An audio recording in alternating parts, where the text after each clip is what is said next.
Hey, it's Jason Coleman, mortgage broker with Price Mortgage, and today making a quick video.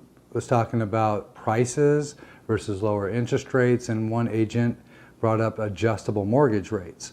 So I wanted to go over the pros and cons of an adjustable mortgage rate and see if you think that an adjustable rate is good for you. Would you recommend an adjustable mortgage rate to your brother, sister, nephew, niece, mom, dad, whatever, right? Or your client? And if you don't know much about the indexes and their history, then why would you recommend that? Well, for some savvy investors, it is the right thing to do. It is going to save them money.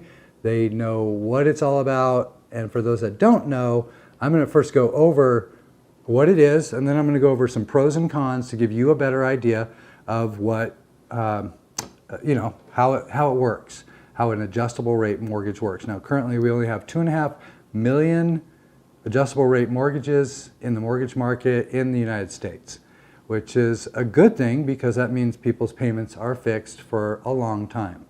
And I think we're up to around a 40% no mortgage, like free and clear scenario in the United States, which is fantastic. That brings a lot of stability to the housing market. So first thing, I want to just pick out what an index is and what a margin is, and that makes up your adjustable rate. Versus with a fixed rate of 15, a 30, a 10, a 20, whatever it is, they're fixed for the life of the loan, right? And that provides a lot of security. You don't have to think about it. You just pay your payments and you're good. But here with a 6-month, a 5-year, a 7-year, a 10-year, they're fixed payments for that amount of time, 5, 7, 10, whatever it is. And then you have to think about where is the index and how much is it going to adjust. Now, most of them can only adjust every 6 months. So you have a 561 or something, and it might be off the Treasury or the SOFR or Prime. So currently I have, let's take for instance what I have on a home equity line of credit. It's in second position and behind the first mortgage, and it is tied to Prime. So that is what the Fed's funds is Prime. So I started out at 3.75%, and now it's up to I want to say it's up to 5%. I'm not really paying attention to it too much because I have a zero balance, and I only use it when I'm going to do like a flip, or I know I'm going to be able to pay that money back and make profit. I use it for investment opportunities. So here's how it works. The margin is the fixed rate portion of the loan, and that never changes. So let's say it's a 2% margin, and it goes off of some type of index like the Treasury that's at 3.25.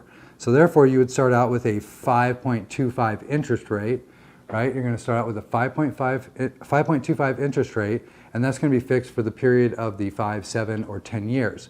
And then once that fixed rate portion is over, then it starts adjusting according to the index that it's tied to. Now I'm going to go over, hopefully you understood what I said there. The fixed rate portion is the margin. The adjustable portion is the index. So when you take out an adjustable rate, you need to be aware and educated on the movements of history of that index that you're about ready to sign up for, right? The SOFR, the Prime, the Treasury, whatever it is. So here's a couple of pros and cons that I put together. Now remember, when it comes to a realtor advising you to look at the adjustable rates, and you can ask them what do they know about it, and if they don't know much about it, you might wonder why are they recommending this to me, and say realtors are in the business to sell homes, right? And there's nothing wrong with being in the business to sell homes. They're a tremendous asset to our community, and can provide a lot of knowledge to people that you don't think about real estate every day. It's only here or there every decade or two that most people buy a home. So their knowledge and their experience is invaluable to the transaction. Same thing with mortgage lenders. They only make money when they lend money, and the servicers collect your, services are servicers, but lenders, banks make money lending money. So they will tell you whatever they want you to hear in order to convince you to take a loan, right? In some cases. So I had a customer recently who got a phone call from the servicer trying to get him to refinance into a 5.5% interest rate and to consolidate debt and all this, that, and he's at a 3%. And he's like, well, why would I change my, $300,000-$400,000 loan from 3 to 5? That makes no sense, and drive my payments up just so you can make money. That's ridiculous. So those people are out there. They are out there 100%. So here's a couple pros and cons. Some of the pros of the adjustable rate is you're going to potentially get a lower payment. But some of the cons is it could go up after the fixed period. You can buy more home at a higher price, but the con here is you're paying a higher price. There's no prepayment penalty, so after you make 6 payments, you can refinance. That's not a prepayment penalty period. That's a position where the lender has to buy the loan back if you refinance prior to making 6 payments. So it doesn't really affect you, but it affects the lender, and they have to buy back and pay back all their commissions that they made from that transaction if you don't make, 6 payments.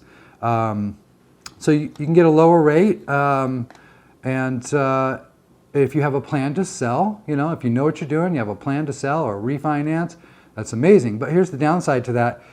If the market doesn't go your way as far as appreciation goes, and you only put down 5% on an adjustable rate, and in 5 years you find yourself underwater on that home because you put so little down, or the market is going through some kind of black swan event or whatever, either you're not going to be able to sell or you're not going to be able to refinance, and you're going to be paying much higher payments.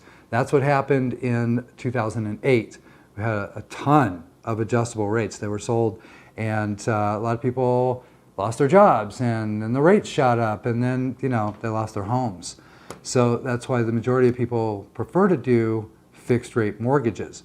We're so lucky in America to have a 30-year fixed rate mortgage or a 15-year fixed rate mortgage, because we're one of the only countries in the entire world that has that product available. And so I'm a very conservative lender. When I'm talking to people, if you approach me about it, we'll talk about it. So I think that the fixed rate mortgage or the adjustable rate mortgages are more for the financially astute, the more educated with money. If you just want to, get a fixed rate payment and not have to worry about it, that's the way I would go, fixed rate. But the adjustable rates are there, and if you want to talk about it, I'm more than willing to talk about what products we have available in the adjustable rate arena. I think that you would be better off to negotiate a lower price, or look at a lower priced home, or something to that effect that you can afford with a fixed rate, than take out a 20-year, a 5, 7, or 10-year ARM. That's just me. That's my conservative outlook on what I do, and that's going to be my approach. So if you're working with me, I'll compare the rates for you at how much savings over a period of time, but just know there are pros and cons to an adjustable rate mortgage. I appreciate your time for watching, and until next time.